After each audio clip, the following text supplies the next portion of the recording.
30 Januari 2022 terjadi perselisihan antara pelaku YS dengan korban Agung Maulana di tempat hiburan malam Dragon, Sungai Liat yang kemudian berakhir dengan tragedi berdarah.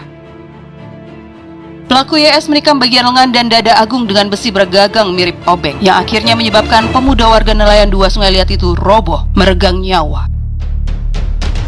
Petugas melakukan prarekonstruksi yang melibatkan rekan-rekan korban, saksi-saksi termasuk YS.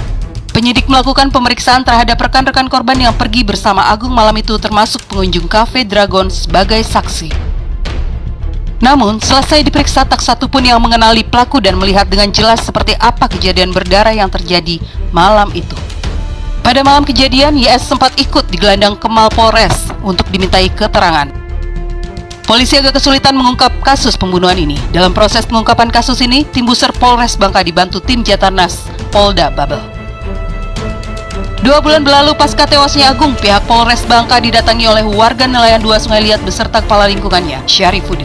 Kedatangan warga bertujuan mendesak pihak polisian untuk segera mengungkap misteri soal siapa aktor yang telah menghabisi nyawa Agung Maulana.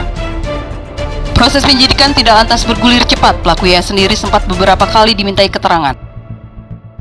Setelah menjalani interogasi mendalam, kecurigaan polisi mengerucut kepada YS yang dinilai paling mencurigakan. Akhirnya petualangan YS pun berakhir. 1 April 2022 malam, YS diamankan tim Kelambit Buser Polres Bangka tanpa perlawanan. YS kemudian mengakui perbuatannya terhadap Agung yang belakangan diketahui masih ada hubungan kekerabatan. Aksi yang dilakukan YS tergolong cerdik. Saat kejadian, pelaku YS hanya teridentifikasi menggunakan sweater hijau dengan penutup kepala yang menyamarkan YS sehingga susah dikenali.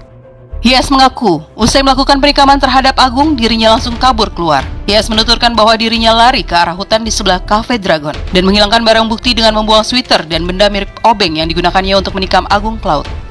Setelah itu, YS langsung kembali ke TKP dan ikut mengevakuasi Agung ke rumah sakit. YS mengaku saat melakukan penusukan terhadap korban, dirinya dalam kondisi mabuk berat. Sejak diamankan pada 1 April 2022 lalu, hingga saat ini memasuki pertengahan September mendadak terungkap fakta baru bahwa YS mendapat penangguhan penahanan dari pihak kepolisian.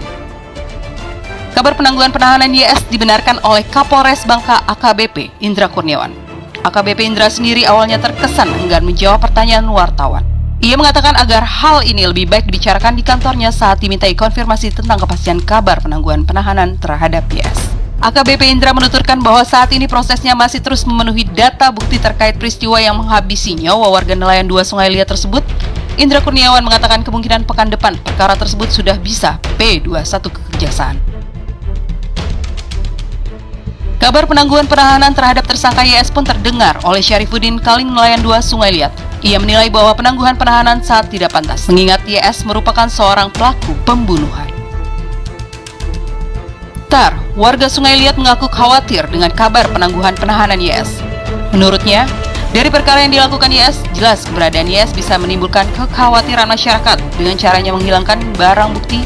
Menilai tersangka YS sangat terlatih.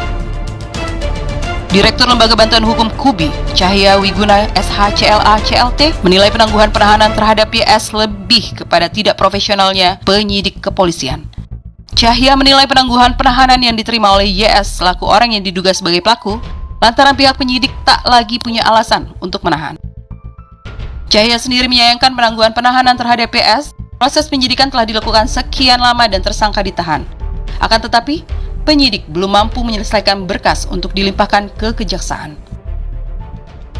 Kapolda Babel Irjen Pol Dr. Andes Yon Sultra saat dikonfirmasi terkait perihal penangguhan terduga YS masih belum memberi komentar.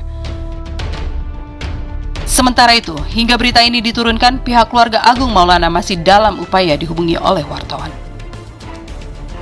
Penyidikan panjang dan kerja keras yang dilakukan oleh polisi saat ini seolah overtime, sehingga secara aturan, YS terpaksa ditangguhkan penahanannya. Akankah berkas perkara YS segera P21 seperti ucapan Kapolres Bangka Indra Kurniawan? Demikian Channel 8 Indonesia melaporkan.